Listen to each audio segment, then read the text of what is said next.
Comment செக்ஷனில் தீபா கேட்டிருந்தீங்க, please teach direct and indirect speech, active voice and passive voice.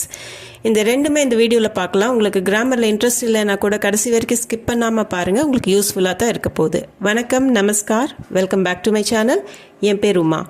So first நம்ம பார்க்க போகிறது direct speech and indirect speech. Direct speech and indirect ஸ்பீச்சில் direct speech என்னங்கிறத முதல்ல பார்த்துடலாம். டைரக்ட் ஸ்பீச் அப்படிங்கிறது யாராச்சும் நம்மக்கிட்ட ஒரு விஷயம் சொல்லியிருந்தா அவங்க என்ன சொன்னாங்களோ அந்த exact words, word to word கொஞ்சம் கூட மாறாமல் கொட்டேஷன்ஸில் சொல்லும்போது அது டைரக்ட் ஸ்பீச். இதுவே இன்டைரக்ட் ஸ்பீச் அப்படின்னா யாராச்சும் நம்மக்கிட்ட ஒரு விஷயம் சொல்லியிருந்தாங்கன்னா அவங்க சொன்ன விஷயத்தோட சாராம்சம் நம்ம சொந்த வார்த்தையில் தெளிவுபடுத்தும் போது அதை இன்டைரக்ட் ஸ்பீச் அப்படின்னு நம்ம சொல்லுவோம். உங்களுக்கு சென்டென்சஸ் பார்த்தா இன்னும் கொஞ்சம் புரியும். இப்போ ஃபர்ஸ்ட் சென்டென்ஸ் பாருங்கள். ராம் நான் சந்தைக்கு செல்கிறேன் என்று கூறினான். இங்கிலீஷில் சொன்னால் இன்னும் கொஞ்சம் ஈஸியாக இருக்கும் உங்களுக்கு. Ram set I am going to the market. அதே ஹிந்தியில் ராம் நே கஹா மை பாசார் ஜா ரஹா ஹூँ. ராம் நே, ராம், கஹா அப்படின்னா சொன்னா, செட் அப்படிங்கிறது. ராம் நே கஹா, ராம் செட், மை நான், பாசார்னா சந்தை, மார்க்கெட், ஜானானா போகிறது, ஜா ரஹாவும் போயிட்டு இருக்கிறேன், போய்கொண்டு இருக்கிறேன். ரெண்டுக்குமே நீங்கள் யூஸ் பண்ணிக்கலாம். ராம் நே கஹா மை பாசார் ஜா ரஹாவும். இந்த இடத்துல ராம் சொன்னது அப்படியே எக்ஸாக்டாக நம்ம சொல்கிறோம். நான்னு சொல்லி மை பாசார் ஜா ரஹாவும். அப்போ ராம் சொன்னது எக்ஸாக்டாக சொல்லி கொட்டேஷன்ஸில் சொல்லும்போது இது டைரக்ட் ஸ்பீச்சை தான் குறிக்குது. இதைவே ராம் தான் சந்தைக்கு செல்வதாக கூறினான். Ram said that he was going to the market. Ram ने कहा कि वो बाज़ार जा रहा था. இந்த இடத்துல நம்ம கொட்டேஷன்ஸ் யூஸ் பண்ணல. ஏன்னா ராம் எக்ஸாக்டாக என்ன சொன்னான் அப்படிங்கிறத நம்ம அப்படியே சொல்லலை. யாராச்சும் கிட்ட சொல்லும் போது ராம் இப்படி சொன்னான் அப்படின்னு, ராம் தான் சந்தைக்கு செல்வதாக கூறினான் அப்படின்னு தமிழில் சொல்கிறோம். ஹிந்தியில் ராம் நே கஹா கி வோ பாசார் ஜா ரஹா தா. ராம் நே கஹானா ராம் சொன்னா, கி என்னவென்றால், தேட்னு இங்கிலீஷில் யூஸ் பண்ணுறோம். வோ அவன், பாசார் ஜா ரஹா தா சந்தைக்கு போயிட்டு இருந்தான்னு சொன்னான் அப்படின்னு நம்ம இந்த மேங்கிறதெல்லாம் எடுத்துகிட்டு வோ அப்படின்னு இந்த இடத்துல யூஸ் பண்ணிட்டோம். இது இன்டைரக்ட் ஸ்பீச். இங்கே கொட்டேஷன்ஸ் எல்லாம் வராது. அடுத்தது பாருங்கள். அவள் என்னிடம் உங்களுக்கு காஃபி பிடிக்குமா என்று கேட்டாள். இது ஒரு கேள்வி. இதையுமே நம்ம டைரக்ட் ஸ்பீச்சில் அப்படியே சொல்கிறோம். She said to me, do you like coffee? இங்கிலீஷில் சொன்னால் உங்களுக்கு கொஞ்சம் ஈஸியாக இருக்கும். She said to me, do you like coffee? So அந்த கொட்டேஷன்ஸ்க்கு ஓப்பன் கோட், க்ளோஸ் கோட், இந்த ரெண்டுக்கு நடுவில் வர்றது அந்த பெண் சொன்ன எக்ஸாக்ட் வேர்ட்ஸ். உஸ்னே முஜ்சே கஹா. உஸ்னேனா அவள், முஜ்சே என்னிடம், கஹானா சொன்னா. क्या तुम्हें कॉफ़ी पसंद है? क्याங்கிறது क्वेश्चन வேர்ட். तुम्हें உனக்கு அல்லது உங்களுக்கு அப்படிங்கிறதுக்கு ஆப்கோ அப்படின்னு சொல்லலாம். காஃபி பசந்த் ஹை, காஃபி பிடிக்குமா. ஸோ இந்த இடத்துல நம்ம எக்ஸாக்ட் வேர்ட்ஸ் சொன்னதை கோட்ஸில் சொல்கிறோம். இது டைரக்ட் ஸ்பீச். இதேவே எனக்கு காஃபி பிடிக்குமான்னு அவள் என்னிடம் கேட்டா. She asked me if I like coffee. उसने मुझसे पूछा कि क्या मुझे कॉफ़ी पसंद है. उसने ना அவள், मुझसे என்னிடம், பூச்சானா கேட்டா, கி என்னவென்றால், தேட்னு நம்ம யூஸ் பண்ணுவோம். இந்த இடத்துல கொஷனுங்கிறதுனால இஃப் அப்படிங்கிறது இங்கிலீஷில் நம்ம யூஸ் பண்ணுறோம். கியாங்கிறது கொஷன் வேர்டு. முझे எனக்கு, காஃபி பசந்த் ஹை காஃபி பிடிக்குமா. இந்த இடத்துல நம்ம கொஷன் மார்க்கும் போடல. ஏன்னா அந்த எக்ஸாக்ட் வேர்ட்ஸை நம்ம யூஸ் பண்ணல. அவள் எங்கிட்ட கேட்டா எனக்கு காஃபி பிடிக்குமான்னு அப்படின்னு சொல்கிறதுக்கு உஸ்னே முझसे பூச்சா கி क्या मुझे காஃபி பசந்த் है.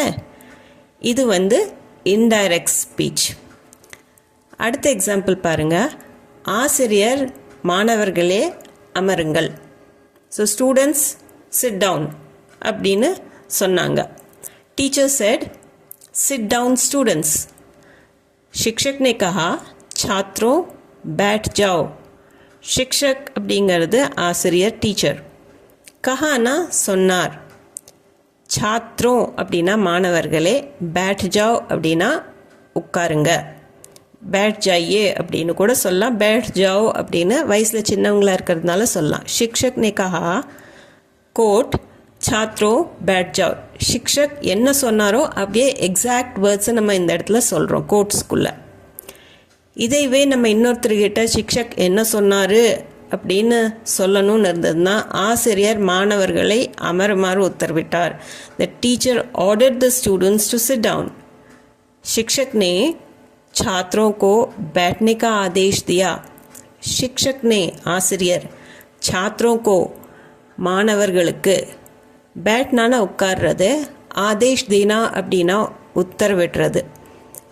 ஸோ இந்த இடத்துல அவர் ஆர்டர் பண்ணுறாரு, அதனால் நம்ம ஆர்டர்ட் அப்படிங்கிற வேர்டை இங்கிலீஷில் யூஸ் பண்ணிக்கிறோம், ஹிந்தியில் ஆதேஷ் தியா அப்படின்னு யூஸ் பண்ணுறோம். கேள்வி கேட்டால் பூச்சா அப்படின்னு நம்ம சொல்கிறோம்.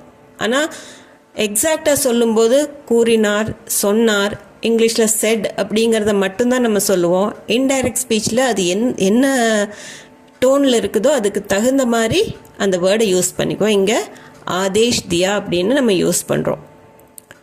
அவர்கள் நாங்கள் கால்பந்து விளையாடி கொண்டிருந்தோம் என்று கூறினார். they said we were playing football. उन्होंने कहा हम फुटबॉल खेल रहे थे. ஆக்சுவலி அவங்க சொன்னாங்க அப்படிங்கிறதே பாஸ்ட் டென்ஸில் தான் இருக்குது.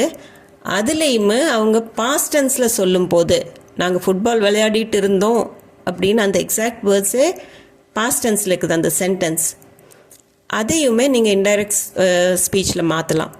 இப்போ டைரெக்டில் உன்ஹோனே கஹா அவங்க சொன்னாங்க, என்ன சொன்னாங்கன்னா ஹம் ஃபுட்பால் கேல் ரஹே தே, நாங்கள் ஃபுட்பால் விளையாடிட்டு இருந்தோம். இப்போ இந்த இடத்துல நாங்கள் அப்படின்னு ஹம் அப்படின்னு யூஸ் பண்ணியிருக்கிறாங்க. டைரக்ட் ஸ்பீச்சாக இருந்ததுன்னா அப்படித்தான் இருக்கும், அவங்க சொன்ன எக்ஸாக்ட் வேர்ட்ஸை நம்ம அப்படியே தான் யூஸ் பண்ணுவோம். இதுவே இன்டைரக்ட் ஸ்பீச்னா தாங்கள் கால்பந்து விளையாடி கொண்டிருந்ததாக அவர்கள் கூறினார்கள். இந்த இடத்துல நாங்கள் அப்படிங்கிற வேர்டே வராது, ஏன்னா நம்ம எக்ஸாக்ட் வேர்ட்ஸ் யூஸ் பண்ணல. இன்னொருத்தர்கிட்ட சொல்லும்போது அவங்க அப்படி சொன்னாங்க அப்படின்னு நம்ம என்ன வேர்ட்ஸ் யூஸ் பண்ணுவோமோ நம்ம யூஸ் பண்ணுற வேர்ட்ஸில் அதே விவரமாக சொல்லுவோம். தெளிவுபடுத்தி சொல்லும் போது அவங்க எக்ஸாக்ட் வேர்ட்ஸை நம்ம யூஸ் பண்ண மாட்டோம். उन्होंने कहा कि वे फुटबॉल खेल रहे थे. they said that they were playing football. இந்த இடத்துல செட்டுக்கு அப்புறம் that வருது. அதே மாதிரி ஹிந்தியில் கி வரும். उन्होंने कहा அவங்க சொன்னாங்க, वो फुटबॉल खेल रहे थे அவங்க ஃபுட்பால் விளையாடிட்டு இருந்தாங்க. மதன் நான் நாளைக்கு டெல்லிக்கு செல்வேன் என்று கூறினான். Madan said I will go to Delhi tomorrow. Madan ने कहा मैं कल दिल्ली जाऊंगा. मदन ने कहा அப்படின்னா மதன் சொன்னான். மதன் said मैं நான் கல் தில்லி ஜாவுங்கா, இந்த ஊங்கால முடியறது ஃபியூச்சர் டென்ஸ். அப்போ நாளைக்கு டெல்லி போவேன் அப்படின்னு சொல்கிறதுக்கு மதன் ने कहा मैं कल டெல்லி ஜாவுங்கா. இந்த மதன் சொல்கிறது இந்த இடத்துல இது ஃபியூச்சர் டென்ஸில் நாளைக்கு டெல்லிக்கு போவேன் அப்படிங்கிறது எக்ஸாக்ட் வேர்ட்ஸு. இதுவே நம்ம இன்னொருத்தர்கிட்ட சொல்கிறோம் மதன் என்ன சொன்னான் அப்படின்னு இன்டைரக்டாக சொல்லும் போது மதன் மறுநாள் டெல்லிக்கு செல்வதாக கூறினான். Madan said that he would go to Delhi the next day. Madan ने कहा மதன் சொன்னான். கி அப்படிங்கிறது என்னவென்றால் அப்படிங்கிற அர்த்தம். இதை யூஸ் பண்ணணும் கண்டிப்பாக இன்டைரக்டில். நம்ம இங்கிலீஷில் தேட்னு யூஸ் பண்ணுறோம். அதே மாதிரி वो अगले दिन அவன் நாளைக்குன்னு அன்னைக்கு சொன்னது. ஸோ நம்ம இன்னைக்கு அதை சொல்லும்போது நாளைக்குன்னு நம்ம சொல்ல முடியாது, அடுத்த நாள் போகிறதாக சொன்னான் அப்படின்னு தான் சொல்லுவோம். அந்த அடுத்த நாளுக்கு அக்லே தின். தில்லி ஜாயேகா டெல்லி போவேன். மதன் ने कहा कि वो अगले दिन டெல்லி ஜாயேகா. இப்போ உங்களுக்கு உண்டான ஒரு சின்ன ப்ராக்டிஸ் செஷன். 2 சென்டென்சஸ் இருக்குது. அவன் என்னிடம் நான் பணக்காரன் என்று கூறினான். இது டைரக்ட் ஸ்பீச்சு, ஏன்னா இது கோட்ஸில் இருக்குது. இதை நீங்கள் ஹிந்தியில் ட்ரை பண்ணி பாருங்கள் ட்ரான்ஸ்லேட் பண்ணுறக்கு. செகண்ட் சென்டென்ஸ் இன்டைரக்ட் ஸ்பீச்சு, தான் பணக்காரன் என்று அவன் என்னிடம் கூறினான். ஸோ ரெண்டுலேயும் கொஞ்சம் வித்தியாசம் இருக்குது. எக்ஸாக்ட் வேர்ட்ஸு இது நம்ம ரிப்போர்ட்டிங் ஸ்பீச் மாதிரி இருக்குது. இது எப்படி ஹிந்தியில் எழுதுவீங்கன்னு சொல்லுங்கள். பணக்காரனுக்கு நீங்கள் அமீர்னு யூஸ் பண்ணிக்கலாம். அடுத்தது நம்ம பார்க்க போகிறது active voice and passive voice. Active voice என்னன்னு பார்த்தீங்கன்னா, அந்த சென்டென்ஸில் என்ன சப்ஜெக்டோ அந்த சப்ஜெக்ட் டைரெக்டாக ஏதாவது செயல் செய்யும்போது அது ஆக்டிவ் வாய்ஸ். பாசிவ் வாய்ஸில் சப்ஜெக்ட் ரிசீவ்ஸ் த ஆக்ஷன். அதாவது அந்த என்ன ஆக்ஷன் நடக்குதோ அதோட ஃபோக்கஸ், மெயினான ஃபோக்கஸ் வந்து அந்த ரெசிபியன்ட்டு தான். எக்ஸாம்பிள் பார்த்தீங்கன்னா புரியும். நான் புத்தகம் படிக்கிறேன், ஐ ரீட் அ புக். அதுக்கு ஹிந்தியில் மே கிதாப் படுத்தா ஹூம். நான் கிதாப் புஸ்தகம், படுத்தா ஹூம் படிக்கிறேன், அல்லது படிக்கிற பழக்கம் இருக்குது, ரெண்டுக்குமே நம்ம சொல்லலாம். மே கிதாப் படுத்தா ஹூம். பெண்ணாக இருந்ததுன்னா படுத்தி ஹூம் அப்படின்னு வரும். மே கிதாப் படுத்தா ஹூம். இந்த இடத்துல மேங்கிறது சப்ஜெக்ட். இப்போது அந்த சப்ஜெக்டு தான் இந்த ஆக்ஷனை பண்ணுது, அதாவது செயல் செய்கிறது சப்ஜெக்ட். மே கிதாப் படுத்தா ஹூம், அதனால இது ஆக்டிவ். இதே புத்தகம் என்னால் படிக்கப்படுகிறது, a book is read by me அப்படின்னு சொல்லும்போது ஹிந்தியில் நம்ம கிதாப் மேரே துவாரா படி ஜாத்தி ஹை. கிதாப் அப்படிங்கிறது புஸ்தகம், மேரே துவாரா அப்படின்னா என்னால். இந்த இடத்துல துவாரா அப்படிங்கிறது மேக்ஸிமம் நம்ம யூஸ் பண்ணுவோம். மேரே துவாரா என்னால், என் அப்படின்னு சொல்கிறதுக்கு. படி ஜாத்தி ஹை அப்படின்னா படிக்கப்படுகிறது. பட்னானா படிக்கிறது, படி ஜாத்தி ஹை படிக்கப்படுகிறது. புத்தகம் என்னால் படிக்கப்படுகிறது, கிதாப் மேரே துவாரா படி ஜாத்தி ஹை. இப்போ இந்த ரெசிபியன்ட் வந்து இந்த இடத்துல கிதாப், அது மேலே தான் ஃபோக்கஸ் ஆகுது. அடுத்தது நான் வேலையை முடித்து விட்டேன், I have finished the work. இதுக்கு மேனே காம் பூரா கர் லியா ஹை. மேனேனா நான், காம் வேலை, பூரா கர்னா அப்படின்னா முடிக்கிறது. பூரா கர் லியா ஹை முடித்து விட்டேன்.